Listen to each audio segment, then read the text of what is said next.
हम प्रारंभ से कहते आए हैं कोऑपरेटिव फेडरलिज्म का।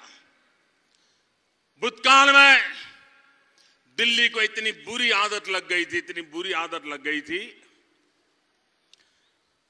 शायद ये आदत अंग्रेजों ने विरासत में छोड़ी थी, मुगल शासकों ने विरासत में छोड़ी होगी, और दिल्ली में बैठने वालों को यही लगता था कि हम ही सब कुछ है, राज्य कुछ नहीं होता है।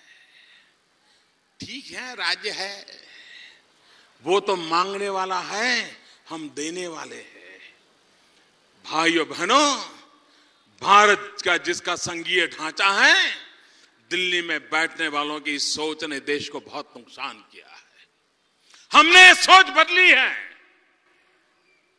और हमने राज्य को भी राष्ट्र निर्माण में दिल्ली सरकार और राज्य सरकार को हमने पार्टनर माना है, एक दूसरे का साथी माना है, और कंधे से कंधा मिलाकर के काम करके देश का भाग्य बदलने के लिए सबको हमने निमंत्रित किया है।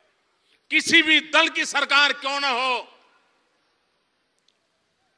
दिल्ली सरकार के लिए सब सरकारें समान है। सब सरकारों को विकास के कार्यक्रमों में जितनी मदद हो सके, कोऑपरेटिव फेडरलिज्म का लेटर एंड स्पिरिट में पालन हो, उस दिशा में हमने कदम उठाए हैं। और इसीलिए नीति आयोग का निर्माण हुआ है। पहली बार राज्य के मुख्यमंत्रियों की कमेटियां दिल्ली सरकार की नीतियां कैसी हो उस पर विचार विमर्श कर रही है। किसी ने सोचा होगा कि देश के राज्य अपनी रोजमर्रा की कठिनाइयों के आधार पर दिल्ली में कैसी नीतियां बने उसका संकेत दे और भारत सरकार इस काम के लिए उनको प्रोत्साहित करे। ये दिन पहले कभी ने सोचे भी नहीं होंगे भाइयों। हमने एक बदलाव लाया। हम चाहते हैं राज्य मजबूत बने, राज्य आगे बढ़ेगा तो देश आगे बढ़ेगा।